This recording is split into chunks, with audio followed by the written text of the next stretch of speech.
कि आपके पास पैसा है तो लोग पूछते हैं कैसा है। छोड़ो इन मतलबी लोगों को, इनका स्वभाव ही ऐसा है। महाभारत वन पर्व अध्याय 253।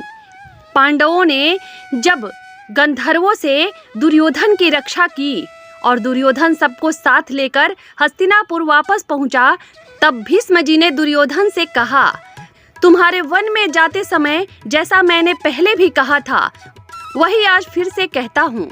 मुझे तुम्हारा वहाँ जाना अच्छा नहीं लगा और वहाँ जाकर जो कृत्य तुमने किया है वह भी मुझे पसंद नहीं आया।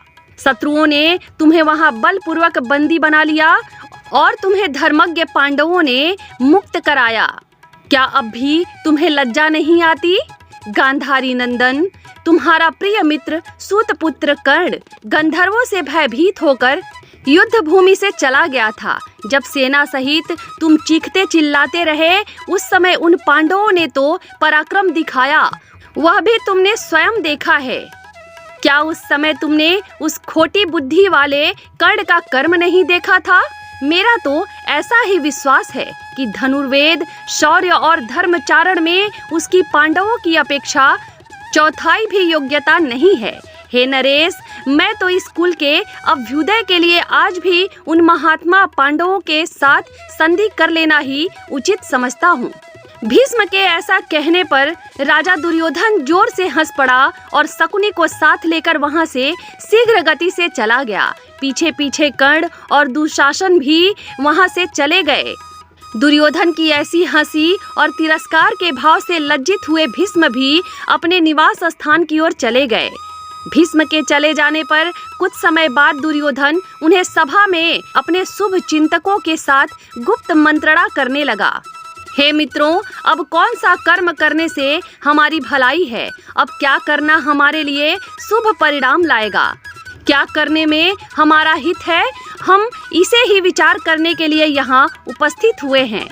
तभी कर्ण बोले, हे कुरुकुल रत्न, मैं तुम्हें जो कहता हूँ उसे ध्यान पूर्वक सुनो। भीष्म जी सदा तुम्हारी निंदा और उन पांडवों की प्रशंसा करते रहते हैं। हे महाबाहु, तुम्हारे प्रति द्वेष के कारण ही वे मुझसे भी द्वेष करते हैं। हे भारत, मेरे सामने भीष्म जी ने जो कुछ कहा है मैं उसे सहन नहीं कर पा रहा हूँ।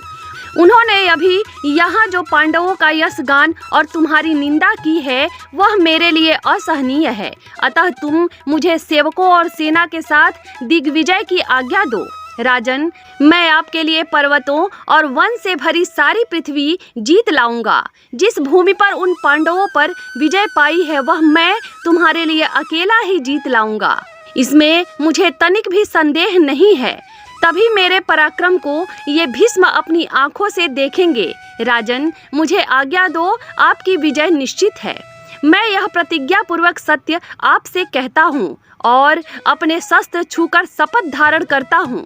हे मित्र, जब तुम्हें विश्वास है कि तुम्हारे द्वारा मेरे शत्रुओं का नाश हो सकता है, तब तुम दिग्विजय के लिए यात्रा करो, तुम्हारा कल्याण हो।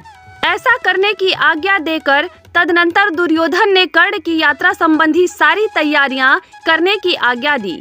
तदनंतर महाधनुर्धर अपने मांगलिक और अत्यंत शुभ द्रव्यों से स्नान करके शुभ नक्षत्रों और शुभ तिथि में अपनी यात्रा प्रारंभ की। उनका रक्त अत्यंत भारी त्रिलोक में प्रतिध्वनियां उत्पन्न करता हुआ आगे बढ़ा। ने सबसे पहले राजा द्रुपद के नगर को समस्त दिशाओं से घेर लिया। उनके बीच घोर युद्ध हुआ, किंतु कर्ण ने उन्हें अपने वश में कर लिया। द्रुपद को हराने के पश्चात कर्ण ने उनसे सोने, चांदी और भांति भांति प्रकार के मूल्यवान रत्न के रूप में वसूल किए। द्रुपद को जीत लेने के बाद कर्ण उत्तर दिशा में जाते हैं और उत्तर दिशा के समस्त राजाओं को हरा देते हैं और उनको अपने वश में कर लेते हैं। इसके बाद भगदत्त को जीतकर कर्ण अपने शत्रुओं से युद्ध करते हुए हिमालय पर्वत की तरफ चले जाते हैं और हिमालय के समस्त दिशाओं के राजाओं को कर्ण अपने अधीन कर लेते हैं और उसके बाद हिमालय प्रदेश के समस्त भूपाल को जीतकर कर्ण उनसे कर वसूल करते हैं और जो नेपाल देश के राजा थे उनको भी कर्ण जीत लेते हैं और हिमालय पर्वत से उतरकर कर्ण पूर्व दिशा में चले जाते हैं।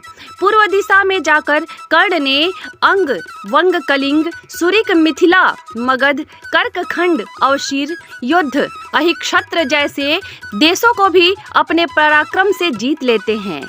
पूर्व दिशा में विजय प्राप्त करके कर्ण वत्स भूमि में प्रवेश करते हैं और वत्स भूमि को जीतकर कर्ण केवला, मृत, कावती, मोहन, पतन, त्रिपुरी तथा कोसला इन सभी देशों को जीतकर कर्ण इनसे कर वसूल करते हैं और दक्षिण दिशा की तरफ चले जाते हैं। दक्षिण दिशा में पहुंचकर कर्ण ने वहां के बड़े बड़े महारथियों को हराया, लेकिन वहां पे रुक्मी के साथ कर्ण का बहुत ही भयंकर युद्ध हुआ और थोड़ी देर कर्ण के साथ युद्ध करके रुक्मी ने यह बोला कि मैं तुम्हारे बल और पराक्रम से बहुत ही प्रसन्न हुआ और मैं तुम्हारे काम में कोई भी विघ्न नहीं डालूंगा और तुम यहाँ से जितना चाहे उतना सोना लेकर जा सकते हो। रुक्मी से मिलकर कर्ण ने पांड्य देश तथा श्रीशैल की ओर प्रस्थान किया और वहां पर कर्ण ने रणभूमि में केरल नरेश राजा नील तथा वेणुदारी पुत्र को हराया और दक्षिण दिशा के जितने भी अन्य प्रमुख भूपाल थे उनको भी कर्ण ने जीत लिया और उनसे कर वसूली किया। इसके बाद सूर्यपुत्र महाबली कर्ण चेदी देश में जाते हैं और वहां पर शिशुपाल के पुत्र को हराते हैं और उसके अधीन नरेश को भी जीत लेते हैं और उनसे कर वसूल करते हैं। इसके बाद कर्ण अवंती देश के राजाओं को भी जीत लेते हैं और विष्णुवंशी यादवों से हिल मिलकर पश्चिम दिशा पर भी विजय प्राप्त कर लेते हैं।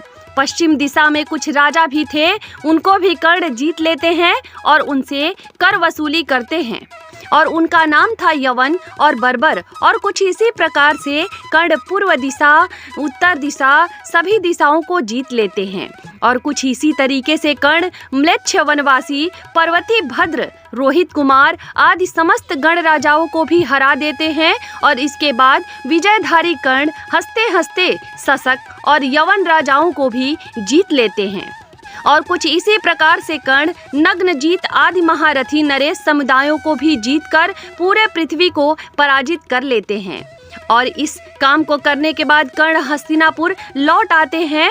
जो लोग यह बोलते थे कि कर्ण ने अंग देश के बदले दुर्योधन को क्या दिया था, तो अंग देश के बदले कर्ण ने समस्त पृथ्वी को जीतकर दुर्योधन के कदमों में रख दिया था और कर्ण ने अपने दिग्विजय में बहुत सारे महारथियों को हराया भी था और बहुत सारे लोगों से संधि भी किया था और इसी चीज की वजह से कौरवों के पास 11 अश्विनी सेना हो पाई थी, केवल कर्ण की वजह से।